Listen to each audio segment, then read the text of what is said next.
Savita, welcome to Savita ನಿಸು YouTube channel. ನಾನಿವತ್ತಿನ ದಿನ ನಿಮಗೆ ಸಿಪದತ್ತ ಅಥವಾ ಕುಸುಮೆ ಹಾಲಿನ ಸಾರನ್ನ ತೋರಿಸ್ತಾ ಇದ್ದೀನಿ.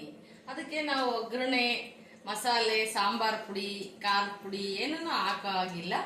ಒಣಮೆಣಸಿನ್ಕಾಯಿ ಅಥವಾ ಹಸಿ ಮೆಣಸಿನ್ಕಾಯಿನ ಬಳಸ್ಕೊಂಡು ಮಾಡುವಂತಹ ಸಿಪದತ್ತ ಅಂತ ಕರಿತೀವಿ ನಮ್ಮ ಕಡೆ ಎಲ್ಲ. ಅದು ಕುಸುಮೆ ಹಾಲು ತೆಗೆದು ಮಾಡೋದು. ಬನ್ನಿ ಇವಾಗ ಅದಕ್ಕೆ ಏನೇನೆಲ್ಲ ತಗೊಂಡಿದ್ದೀನಿ ಅಂತೇಳಿ ತೋರಿಸ್ತೀನಿ. ನಾನು ಇವಾಗ ಸಿಪದತ್ತ ಸಾರಿಗೆ ಅಥವಾ ಕುಸುಮೆ ಹಾಲಿನ ಸಾರಿಗೆ ಏನೇನೆಲ್ಲ ಇಂಗ್ರೀಡಿಯೆಂಟ್ಸ್ ಅನ್ನೆಲ್ಲ ತಗೊಂಡಿದ್ದೀನಿ ಅಂತ ಹೇಳಿ ಹೇಳ್ತೀನಿ. ನಾನು ಕುಸುಮೆ ಹಾಲು ಅಥವಾ ಕುಸುಮೆ ಹಾಲಿನ ಸಾರಿಗೆ ಕುಸುಬೆ ಅಥವಾ ಕುಸುಮೆ ಅಂತ ಹೇಳಿ ಕರೀತಾರೆ.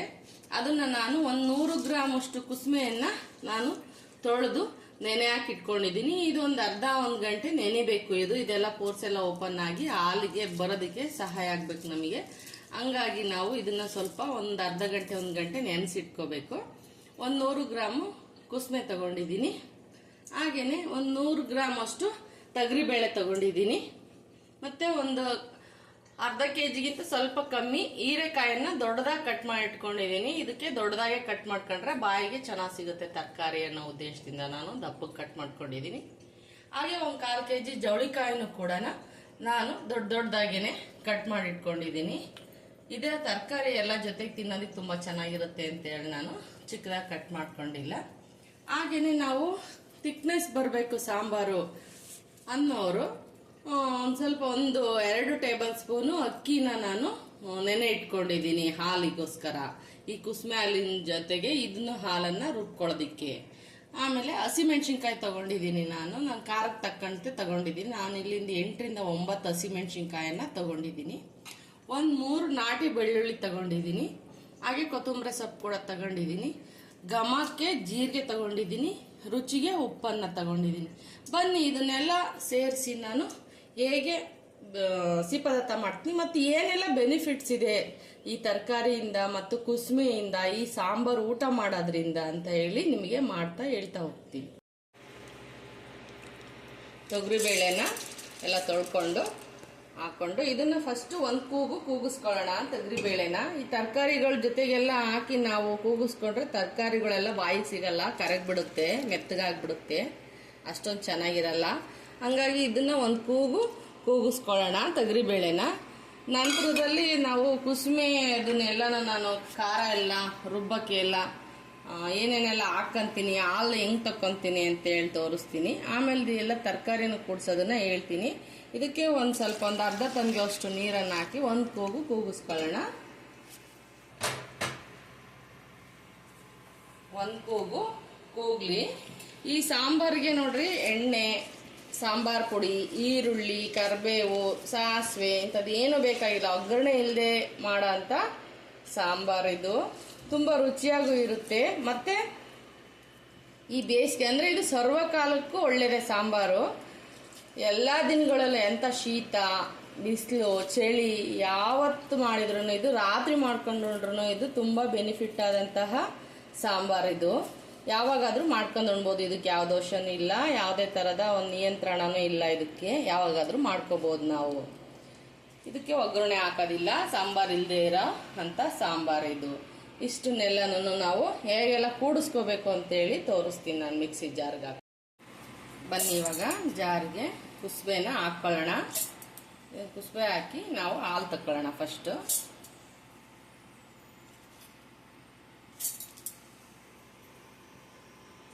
ಇದಕ್ಕೆ ಸ್ವಲ್ಪ ನೀರು ಸೇರಿಸಿ ನಾವು ಮಿಕ್ಸಿ ಮಾಡ್ಕೊಳ್ಳೋಣ.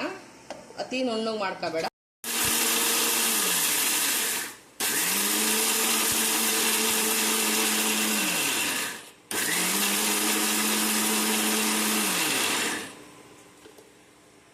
ಸ್ವಲ್ಪ ಆಗಲಿ.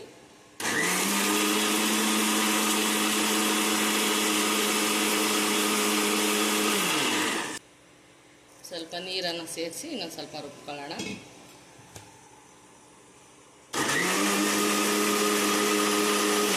ನೋಡಿ ಈ ಥರ ತರಿಯಾಗಿ ರುಬ್ಕೋಬೇಕು. ಇದೆಲ್ಲ ವೇಸ್ಟ್ ಮೇಲೆ ಇದೆಲ್ಲ ಪಪ್ಪಿರುತ್ತಲ್ಲ ಕುಸುಮೆದು, ಅದನ್ನೆಲ್ಲ ನಾವು ಹಾಲು ತಗೊಂಡು ಹೊರಗೆ ಚೆಲ್ಲಬೇಕು. ಇವಾಗ ಬರ್ರಿ ಹಾಲು ತಗೊಳ್ಳೋಣ ಹೇಗೆ ಅಂತ.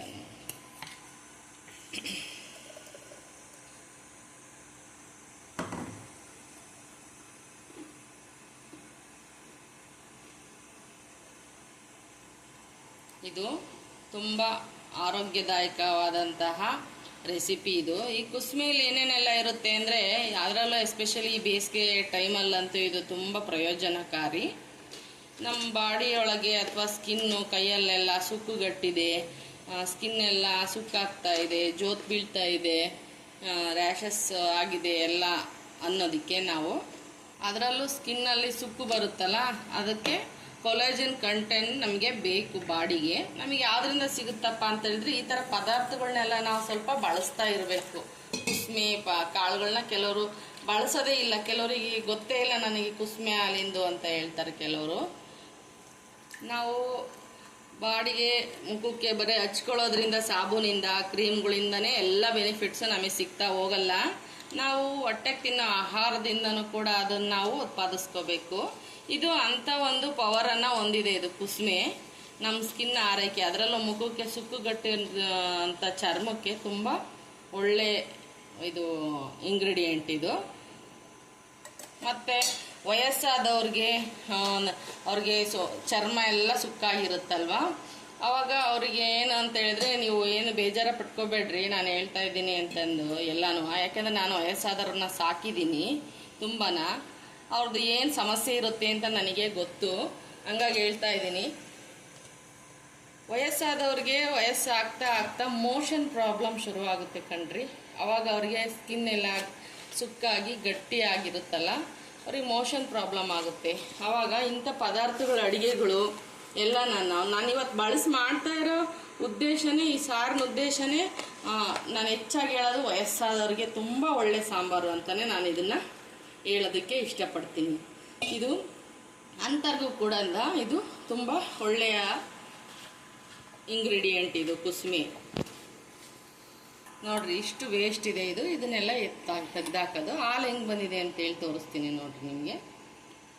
ನೋಡ್ರಿ ಈ ಥರ ಹಾಲು ಬಂದಿದೆ ನೋಡ್ರಿ, ಎಷ್ಟು ಚೆನ್ನಾಗಿ ಬಂದಿದೆ.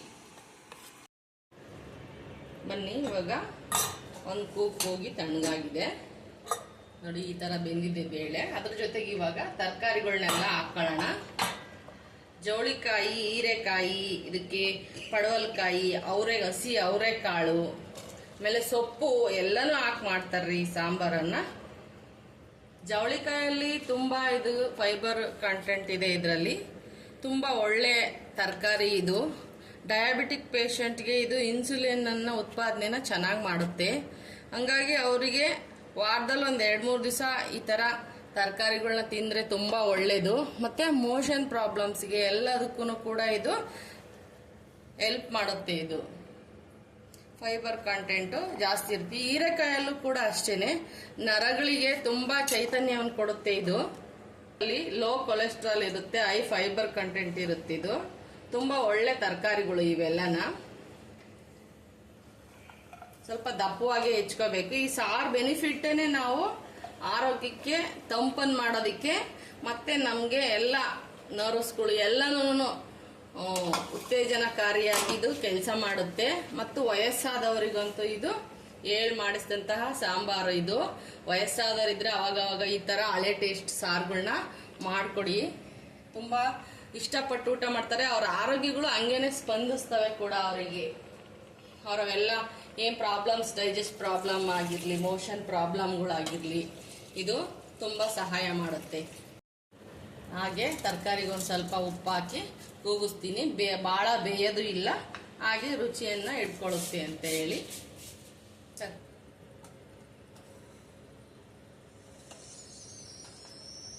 10 minutes later. ಕುಕ್ಕರ್ ತಣ್ಣಗಾಗಿದೆ ನೋಡಿ, ಈ ಥರ ಬೆಂದಿರುತ್ತೆ ನೋಡಿ. ಇವಾಗ ತರಕಾರಿ ಎಲ್ಲ ತೋರಿಸ್ತೀನಿ ನೋಡಿ. ತರಕಾರಿನೂ ಭಾಳ ಬೆಂದಿಲ್ಲ, ಬೇಳೆ 2 ಕೂಗು ಆಯ್ತಲ್ಲ. ಫಸ್ಟ್ ಒಂದು ಕೂಗು ಕೂಗಿಸಿದ್ವಿ, ಬೇಳೆ ಎಲ್ಲ ನುಣ್ಣಗಾಗ್ಬೇಕು. ಹಿಂಗೆ ತರಕಾರಿಗಳು ಭಾಳ ಕರಗಬಾರ್ದು. ಇದಕ್ಕೆ ನಾನೆಲ್ಲ ಮಸಾಲೆ ಖಾರ ಎಲ್ಲ ರುಬ್ಕೊಂಡಿದ್ನಲ್ಲ, ಅದನ್ನ ಸೇರಿಸ್ತೀನಿ ಇವಾಗ.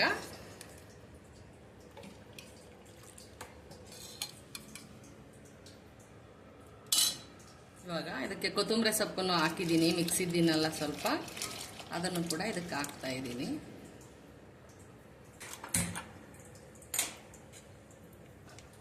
ಇದು ಕುದ್ರೆ ಈಗ ತೆಳ್ಳಗೆ ಕಾಣಿಸ್ತಾ ಇದೆಯಲ್ಲ, ಎಲ್ಲ ಗಟ್ಟಿ ಆಗುತ್ತೆ. ಇವಾಗ ಅತಿ ತೆಳ್ಳಗಿರಬಾರ್ದು ಈ ಸಾಂಬಾರು, ಸ್ವಲ್ಪ ಗಟ್ಟಿಗೆ ಇರಬೇಕು. ಇಷ್ಟೇ ನೋಡ್ರಿ ಇದು ಸಾಂಬಾರು ಮಾಡೋದು. ಈಸಿಯಾಗಿ ಕೆಲಸ ಮಾಡ್ಕೊಂತಾನೆ ಮಾಡ್ಬೋದು ನೋಡ್ರಿ. ಇನ್ನೊಂಚೂರು ಉಪ್ಪು ಹಾಕ್ತಾ ಇದ್ದೀನಿ. ನನಗೆ ಉಪ್ಪು ಸ್ವಲ್ಪ ಕಮ್ಮಿ ಅನ್ನಿಸ್ತು ನನಗೆ, ಹಂಗಾಗಿ ಹಾಕ್ತಾ ಇದ್ದೀನಿ. ಇದು ಸ್ವಲ್ಪ ಕುದ್ಮೇಲೆ ಒಂದು ಹದ ಬರುತ್ತೆ, ನಾನು ತೋರಿಸ್ತೀನಿ ಯಾವ ಥರ ಆಗುತ್ತೆ ಲಾಸ್ಟಿಗೆ ಕುದ್ಮೇಲೆ ಅಂತ ಹೇಳಿ. ನೋಡಿ ಸಾಂಬಾರು ಎಷ್ಟು ಗಟ್ಟಿ ಆಗ್ತಾ ಇದೆ ಕುದ್ದಂಗೆ. ನೋಡ್ರಿ ಎಷ್ಟು ತೆಳ್ಳಗಿತ್ತು, ಇವಾಗ ಎಷ್ಟು ಗಟ್ಟಿಯಾಗಿದೆ.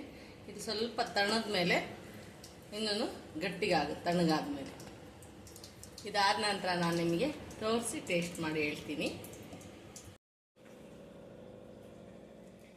ನೋಡ್ರಿ ಇವತ್ತಿದಿಂದ ನಂದು ಅಡುಗೆ ಹೇಗಿದೆ ಅಂತೇಳಿ.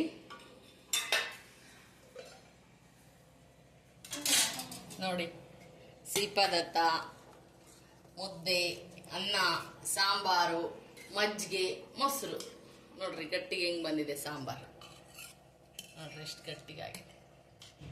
ಬನ್ನಿ ಇವಾಗ ಹೇಗಾಗಿದೆ ಸಿಹಿಪದಾರ್ಥ, ಸಾಂಬಾರು, ಮುದ್ದೆ ಟೇಸ್ಟ್ ಮಾಡಿ ಹೇಳ್ತೀನಿ ನಿಮಗೆ. ನೋಡಿ ಎಷ್ಟು ತೆಳ್ಳಗಿತ್ತು ಸಾಂಬಾರು, ಆರಿದ್ಮೇಲೆ ಎಷ್ಟೊಂದು ಗಟ್ಟಿಯಾಗಿ ಬಂದಿದೆ ನೋಡಿ. ಇದು ತಣ್ಣಗಾದ್ಮೇಲೆ ಸಾಂಬಾರು ಊಟ ಮಾಡೋಕ್ಕೆ ಚೆನ್ನಾಗಿರುತ್ತೆ.